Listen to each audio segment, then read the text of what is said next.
Bem-vindos! Bem-vindos ao Diário do Romance. Esse é o Diário do Romance. Meu nome é Thiago Novaes, sou escritor, professor de escrita criativa e hoje a gente está em mais um encontro do nosso DR, que é a conversa sempre desdobrada, sempre infinita, do processo de criação de uma obra de romance, né? Do gênero do romance, que é um dos gêneros mais árduos, que é, digamos, a maratona entre os outros gêneros literários. E a gente vai falar sempre sobre os bastidores de criação do Dionísio em Berlim, que é o título provisório de uma obra que eu estou produzindo e que vai terminar daqui a um mês, quando a gente terminar esses DRs. Olá, Silvio. Olá a todos que estão chegando. Bom dia, bom dia. Boa segunda-feira. Hoje é dia 22 de agosto. Voltou a esfriar. Está um tempinho chuvoso aqui fora.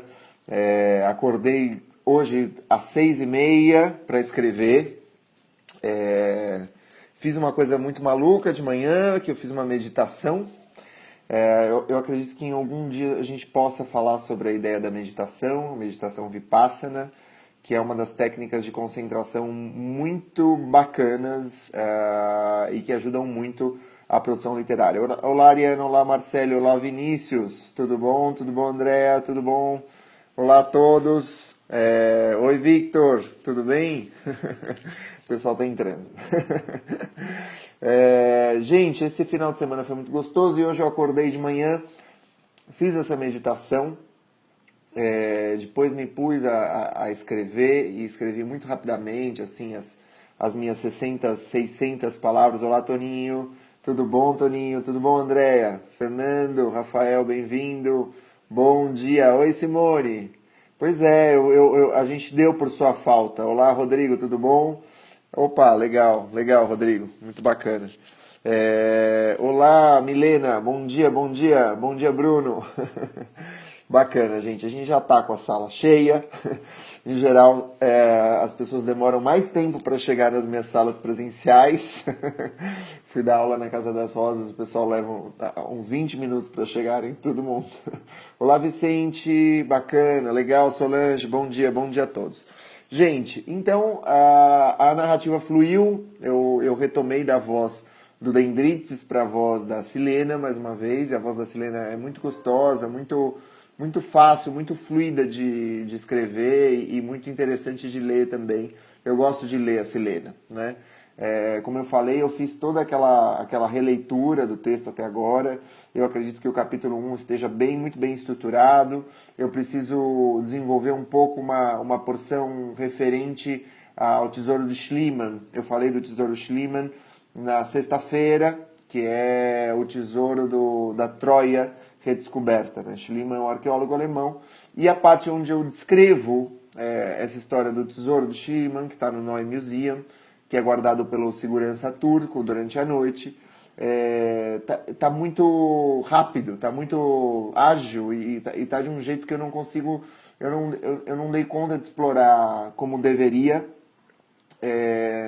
a riqueza desse detalhe dentro do meu livro, né? Porque tem uma coisa assim, não basta a gente ter boas ideias, a gente tem que conseguir explorar a riqueza dessas boas ideias que a gente tem, né? A gente tem que conseguir integrar os elementos do romance ao próprio romance, e isso eu senti um pequeno ruído ali na construção desse fragmento. Isso provavelmente vai ficar, eu vou tentar dar conta disso depois de terminar a primeira versão do livro. Acho que costuma ser, porque eu não quero perder esse ritmo nosso, não quero perder esse embalo que a gente já está fazendo. Olá, Juarez, olá, Isi, olá, Dênia, tudo bom? E aí a gente segue no capítulo 3, estou terminando o capítulo 3, que é a voz da Silena, que é essa voz muito gostosa. E eu terminei a cena, que é a cena orgiástica lá, a orgia, o bacanal dionisíaco, que tem pouco de dionisíaco, né? Ele acaba sendo uma figura crítica ao próprio bacanal. O Dendrites, né? O Dendrites manda essa carta para Silena, quando ele ainda está lá alguns quilômetros de Berlim, ali naquela sociedade dos Abelardos. Abelardos porque são os filhos de Abel, né? Abel é dos irmãos o herdeiro da comunidade dos campesinos, dos camponeses, dos pastores, que tem mais tempo livre do que os agricultores, né? E os artistas são filhos de Abel, né? Vamos dizer assim. E por isso que eles se chamam os Abelardos. E aí ele sai dessa... Olá, Gra, olá, Pedro, é nóis, Bruno, tudo bom? Foi bom pra mim? Olha, não, pra mim não. Mas a cena foi divertida, foi gostosa de escrever. E aí o que acontece no final dessa cena é esse trecho que eu vou ler muito rapidamente para vocês, tá? Que é um trecho desse capítulo 3, tá? E depois a gente vai conversar mais especificamente sobre as técnicas de revisão. Quais são as principais técnicas para revisar um texto e em que fase cada uma das técnicas acaba se inserindo. Então vamos lá. DR de número 24, técnicas de revisão. Eles queriam que ficasse, mas o DEM, né, que é o diminutivo de dendrites, tinha negócios inacabados em Berlim. Finalmente, na hora da despedida, o Agostinho veio com uma conversa. Disse que a substância química, cuja fórmula gravaram em suas costas, era de uma droga experimental, um derivado do CI 581 e que fez algum sucesso nos anos 80, um anestésico chamado Special Y. A droga tinha sido sintetizada em 1961 para ajudar os combatentes do Vietnã. A Special Y produzia efeitos lisérgicos supralunares, mas também causava convulsões desde a primeira ingestão. Olá, Cíntia, tudo bom? No celular, legal. Gente, vocês veem que aí se desdobra, se revela uma das pistas que Dionísio está atrás. Ele está querendo saber o que é essa substância que está atrás das costas dele. Ele vai, aos poucos, decifrando essa tatuagem, né, o significado da tatuagem. E ele vai para esse sítio onde as pessoas têm esse culto, essa maneira de plantar diferente, tudo orgânico, comem vegetais, não tem nenhuma embalagem, tudo reciclável, e eles são muito bons em produtos químicos ao mesmo tempo. Né? E é justamente eles que de alguma maneira sabem decifrar qual que é o componente químico nas costas do dendrites. E ele fala, é uma substância. E na verdade essa substância, gente, esse CI 581 existe. Né? Esse CI 581 realmente foi descoberto na década de 60, eu fiz a pesquisa, e é uma substância química que é muito utilizada nas festas em Berlim, né? E que tem o nome de ketamina, que é um anestésico para cavalos, né? E os clubbers, né? Os ravers, os clubbers, os baladeiros de Berlim, eles tomam essa ketamina, né? E o efeito que dá dessa ketamina é uma espécie de desprendimento da alma do corpo. As pessoas passam dias dançando aos finais de semana, são festas que começam na sexta, muitas vezes, e terminam na segunda-feira, ou seja, a pessoa consegue ficar dançando durante 3 dias num nível, como a Silena fala, supralunar, é um lisérgico supralunar. Né? Mas a questão é que se fala de um derivado desse CI 581, que foi testado na década de 80, mas que produzia convulsões. O que a gente vai... um que é 84, olha só, que legal. Eu gosto desse livro, embora eu goste mais do Norwegian Woods e do Kafka Beira-Mar. Mas é um livro muito interessante da ideia das realidades paralelas, né? É muito bom. Olá, Everaldo. Credo. Então, essa substância, gente, é muito consumida em Berlim, né? E aí eu inventei, claro que a gente inventa, somos criativos, eu inventei um derivado desse componente que era muito mais destrutivo e que não era muito rentável e que foi produzido na década de 80, né? Isso vai dar sequência a uma grande trama ali pra frente, ou seja, o Dendrites vai descobrindo a verdade acerca de si mesmo, e na hora que ele fica sabendo dessa história, ele se dá conta de que ele é berlinense, de que ele veio da Alemanha, ou seja, por qual outro motivo essa tatuagem esse componente estaria tatuado nas costas dele, né? E por que tatuaram esse componente nas costas dele. Né? E teria sido esse padrasto, que era o pescador, que o deixa no monastério? Será? Quem que é que tatua isso? Então a gente vai revelando isso aos poucos aqui para nós. E vamos conversar um pouco sobre o processo de revisão, gente. Eu queria perguntar como que vocês revisam textos de vocês? Né? Vocês revisam textos de vocês? Vocês gostam de revisar o texto de vocês? Digam para mim. Oi, Lu, cheguei aqui, primeira vez por aqui. Olá, Lu, muito bem-vinda. Você está no 24º encontro de 45, então você chegou em super boa hora, tá? A gente está falando hoje sobre técnicas de revisão e essa pergunta que eu gostaria de fazer. Vocês revisam muito? Vocês revisam incansavelmente? Vocês revisam... sim, sim, sim, sim. Os meus alunos é fácil, né? Até demais. Então, vocês passam do ponto. Em que medida vocês acham que a revisão passa do ponto? A pinga da minha cidade dá o mesmo barato. Revisar o texto dos outros. Eu prefiro revisar durante o processo, escrever e revisar. Umas 17 vezes cada texto. Olha lá, Simone. Dênia, Torres. Muitas vezes a questão é saber quando parar. Eu acho que foi a Dênia que me fez um inbox. O Toninho, para mim, revisar é reescrever. De fato, revisar é ver de novo, né, gente? Leio e releio, escrevo de novo, e leio e... Tá, olha lá, Diego. Bacana, sim, sim, sim. Uma das perguntas que me fizeram em inbox é... Tiago, você vai falar sobre revisão na segunda-feira. Eu queria que você... Mas não tem uma técnica específica. Eu leio 2 vezes sem alterar nada e a partir da terceira começo a ajustar. Gente, existem 3 técnicas, mas eu queria falar um comentário que é uma pergunta que fizeram... Tiago, na minha tese de doutorado, eu revisei o meu livro, eu produzi 137 versões da minha tese. Isso foi gerando cada vez um arquivo novo e no final foi uma confusão, né? Eu acho que a questão... Isso não precisaria ser uma confusão, né? Eu acredito que a gente pode ir salvando cada versão nova do nosso texto num arquivo diferente, principalmente você escreve em Word. Eu estou escrevendo aqui no Scrivener, que permite isso, mas eu não estou utilizando essa ferramenta de ir desdobrando as versões. O que eu tenho feito, gente, é trabalhar sobre um único arquivo, tá? Por que eu tenho feito isso? Por que eu fazia isso também? Ou seja, o meu documentário, o meu romance documentário, ele se chamava Cura do Autor, aí a Cura do Autor se transformou numa parte do livro e o documentário se foi o nome definitivo dessa obra, né?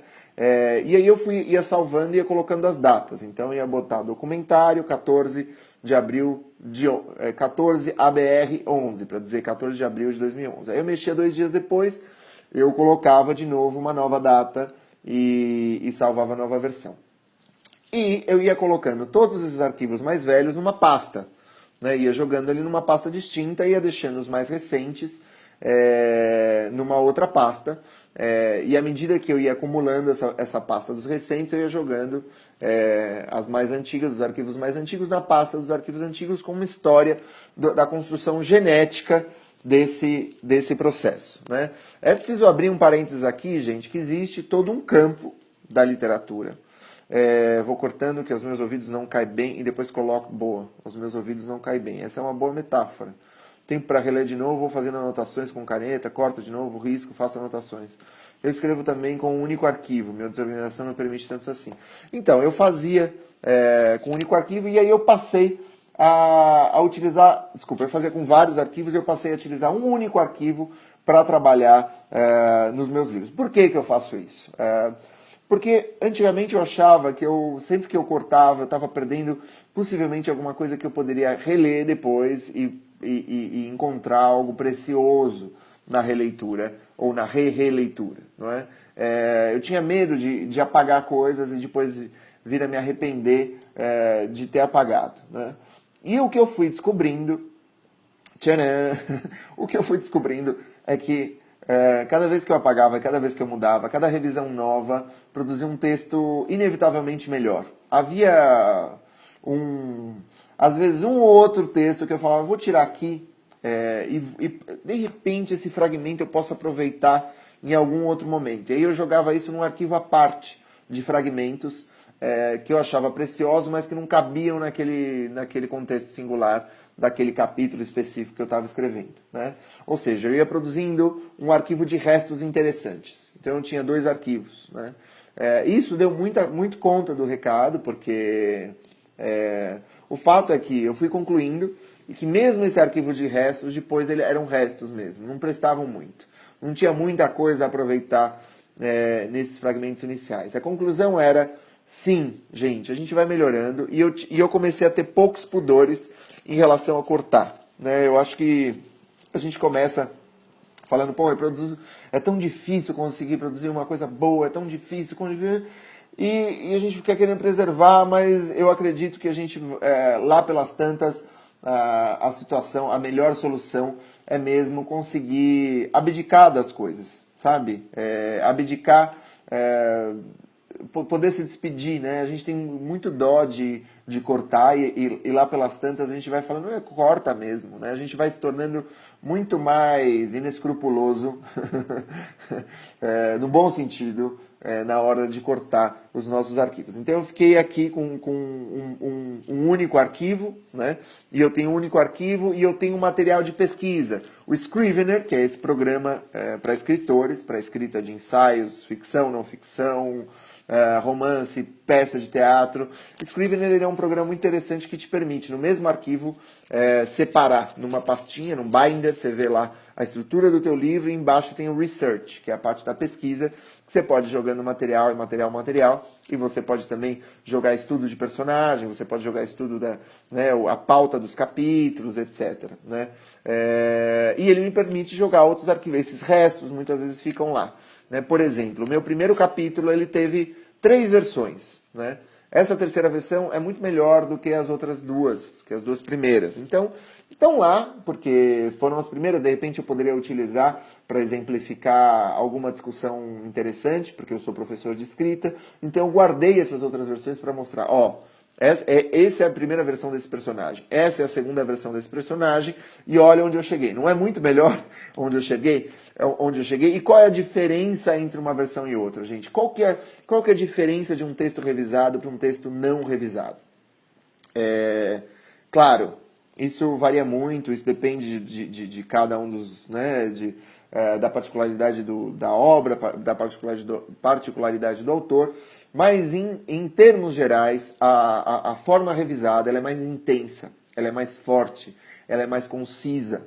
Né? Aquilo que é bom no texto ganha força, aquilo que é um ensaio, um tatear um pouco perdido, sai, né? Porque você vai se dando conta do que se trata o teu romance.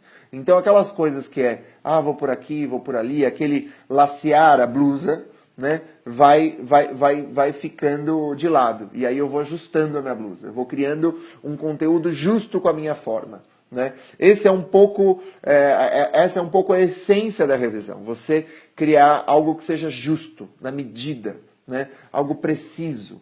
E aí pergunta, nossa, Thiago, mas como saber o que tirar e o que não tirar? O Vinícius colocou um bom comentário aí agora há pouco. Né? O Vinícius falou de algo que soa bem, algo que soa bem e que não soa bem. A Paula Fábio, no seminário online de escrita criativa, que a gente vai começar a divulgar aí em breve, na palestra que ela dá, ela fala o que eu acho piegas, né? Tirar o piegas. Né? Ela fala de retirar o piegas. Aí ela vai falar olha, em geral, se eu tenho uma mínima suspeita de que tal fragmento é piegas, é porque é piegas. Né? Se eu tenho uma mínima pista de que aquilo é piegas, né? E aí eu coloco dentro do piegas o lugar comum, a repetição desnecessária, a digressão desnecessária, coisas assim. Né? Eu vou lá e tiro. Ah, Thiago, mas você não gosta de digressão? Não, veja bem. O romance é feito de digressões, né? O romance é feito de idas e vindas. Mas essas idas e vindas não são aleatórias, né? Elas são uma temperança do processo. Né? Elas estão aí como marca do nosso zigue-zague vital, do destino como como um lugar onde a gente vai explorando. O destino não é uma linha reta, o destino ele é feito de curvas, né? É um pouco a ideia que eu acho mais pertinente para o destino. Né? Ah, e por que você está falando de destino, Tiago? Porque o romance é uma espécie de reescrita do destino. Né? O romance é uma espécie de destino possível. Então, cada livro que a gente lê, ele cria um destino paralelo no nosso repertório simbólico e cultural. Né? Então, a gente constrói, de alguma maneira, destinos possíveis nos nossos livros. Né? Seja esses destinos totalmente impossíveis, na verdade, para a nossa biografia específica. Mas são destinos, são vidas narradas. Né? Então, nesse sentido, é muito forte. Espera aí, deixa eu ver. É como um processo de lapidação do diamante. Quanto mais bem cortado, mais valioso se torna. Isso me lembra a orientação do TCC. Leu, achou o senso comum e vago, corta essa. O destino é feito de curvas novais. Ó, o Thiago tem que ser só o capital. T ponto, tá, Simone? E, gente, quais são as 3 técnicas principais de revisão? Né? A primeira técnica eu chamo de velha fiar. Sabe aquela musiquinha que você vai acrescentando um versinho a cada vez que você canta? É isso, né? A gente vai...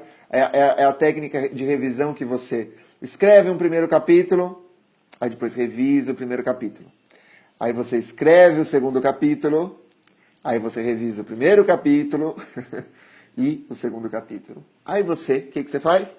Você escreve o terceiro capítulo, aí você revisa o primeiro capítulo, o segundo capítulo e o terceiro capítulo. Não é? Essa é a velha fiar, né? A velha fiar, sempre que acaba com a velha fiar. É a técnica iniciática, né? É a técnica que normalmente os romancistas estreantes, os que estão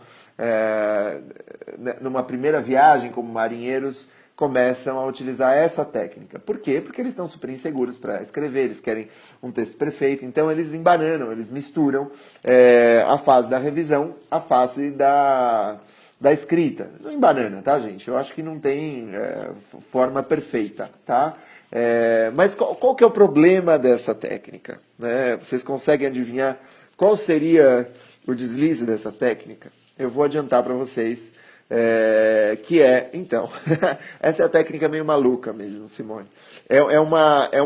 Isso faz com que o seu último capítulo seja revisado poucas vezes e o seu primeiro capítulo seja revisado obsessivamente. Né? Ou seja, você revisa o teu primeiro capítulo infinitas vezes e muitas vezes o teu último capítulo está mais largado. Ou seja, esse tipo de revisão dá um efeito de prosa que vai laceando com o tempo. Né? Ela não vai ser uma prosa justa o tempo todo. E ao mesmo tempo, a quantidade de revisões de alguma forma vai mudando o tom da tua prosa. Né? E é muito importante atentar para isso, porque muitas vezes a gente precisa de uma prosa que também tenha uma aparência casual. Né? Muitas vezes das coisas que a gente escreve, é legal manter uma aparência casual. Quando eu falo de enxuto, eu não estou falando de enxuto do conto, gente. A concisão do conto é diferente da concisão do romance. E isso eu desenvolvo muito no meu curso, no curso de Introdução à Escrita Criativa. Daqui a gente não vai ter tempo para falar, porque a gente está falando do romance especificamente. Mas o romance, muitas vezes, é bom você ter espaços, você ter lacunas. A lacuna é o lugar onde os leitores habitam também, né? Onde eles impregnam a imaginação deles. Tá? Olá, Lara, bem-vinda, Lara. Pode perder o ritmo, exatamente. A ideia é você criar uma obra com um ritmo muito distinto, né, da diferença entre o primeiro capítulo e o último capítulo. Existe publicadas obras que são assim? Pô, existem. Existem muitas.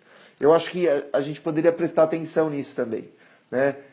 Lá pelas tantas, vocês vão começar a entender quais passagens, isso é a prática de leitura e de escrita. Né? Ler como escritor. Né? Você vai começar a ver, pô, esse livro está a prosa está adquirindo outra consistência no final. Né? Calar meus dedos, pode escrever, manda ver, Simone. Gente, eu adoro o comentário de vocês. Excesso de programação. É isso, é bom que a revisão não sufoque a narrativa, gente. Tá? O romance, ele tem a falha como estratégia. Anotem isso. O romance, ele tem a falha como estratégia também. né? Dostoiévski não escrevia mal à toa. Dostoiévski escrevia mal. Dostoiévski escrevia mal também, como estratégia. Por isso que ele era genial, tá? Então essa é a primeira técnica de revisão. A segunda técnica de revisão, eu acho que pelo jeito a terceira técnica a gente vai acabar dando conta só na próxima aula, que a gente tem 4 minutos aqui. E eu quero poder desenvolver essas técnicas, falar para vocês sobre elas com calma. Eu acredito que vocês também queiram, né, gente? Obrigado pelas aulas, estou adorando a aula. Valeu, Lu. Então vem amanhã também, depois de amanhã, e nos acompanhe em Berlim. Gente, faltam 2 semanas para Berlim. Muito bom. É isso, Silvio. Sinta-se em casa, Simone. Bom, gente, segunda técnica é a técnica que é muito utilizada por alguns escritores. Uma escritora que eu admiro muito, que utiliza essa segunda técnica, é a da um dia uma página, né? O que eu chamo disso? De um dia uma página. É uma técnica segundo a qual você escreve uma página e você só parte para a página seguinte quando essa primeira página estiver perfeita. Ou seja, eu estou escrevendo, eu vou elaborando a página 1, vamos dizer, a abertura do texto, e eu vou reescrevendo. Quando essa página estiver boa, quando essa página estiver concisa, precisa, da forma como eu quero que esteja, eu vou para a página seguinte. E aí o que acontece? Eu não volto. Como destino. Um dia uma página é assim. A gente não pode voltar ao dia de ontem, né? Hoje é segunda, eu não posso voltar para o domingo. Logo, eu não vou reescrever essa página. Eu vou adiante, né? É uma técnica muito interessante que a Susan Sontag usa, por exemplo, né? Entre outras pessoas. A Susan Sontag fala, a escrita é como a vida. Eu não vou retornar se eu já tiver deixado essa página como está. Né? Isso para um perfeccionista é tenso. A vantagem dessa técnica, Ariana, é que quando você chegar na última página, e olha que lindo, quando você chega na última página e você revisa e dá aquela forma final para a tua última página, acabou o teu livro. Você pode entregar para o editor. Você pode mandar um e-mail assim no mesmo dia. Ou você pode ir lá para a gráfica e mandar imprimir no mesmo dia, tá? Um dia uma página. O primeiro é velha fiar, o segundo um dia uma página, Pedro. E é uma técnica muito interessante, porque essa técnica ela te permite, de alguma maneira, encontrar o sentido do teu livro nos pequenos componentes desse livro, tá? Ou seja, a primeira página vai te dizer qual vai ser a segunda também, né?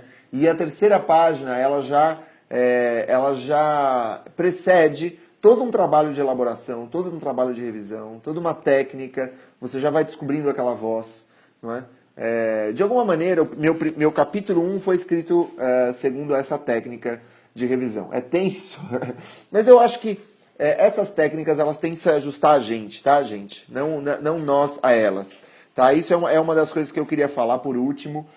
Amanhã a gente vai desenvolver a nossa terceira técnica de revisão, que é a técnica que eu utilizo. Na verdade, é uma técnica muito simples, mas a gente vai discutir alguns componentes interessantes de por que essa técnica é pertinente, e por que essa técnica acaba se tornou a técnica mais importante para o meu livro, para a minha produção mais recente, tanto do Dionísio em Berlim, né, que é o nome provisório desse livro sobre o qual a gente está discutindo, quanto Os Amantes da Fronteira. Os dois estão sendo escritos segundo esse método de revisão. Tá? Meus queridos, eu queria mais uma vez agradecer a presença de vocês. Gente, para quem está chegando aí pela primeira vez, não se esqueçam de ativar as notificações aqui do Facebook Live para assistirem os vídeos ao vivo, para nunca perderem o encontro. Assim, se vocês clicam aqui em cima nas notificações, vocês ficam sabendo de quando eu estou ao vivo. E se vocês ainda não se inscreveram, vão lá, escritacriativa.net.br, e eu mando para vocês semanalmente dicas de escrita, dicas de leitura, entrevistas, tá? E vocês fazem parte da comunidade do Escrita Criativa. Gente, muito obrigado, eu desejo a vocês um dia lindo, mesmo que seja chuvoso, ou solar, ou o que seja, já acabou, é sempre meia hora, todos os dias, Milena, e a gente se vê amanhã, 11h30, no nosso DR de número 25. Já passamos o Rubicão e já nos estamos encaminhando, tensos e atentos,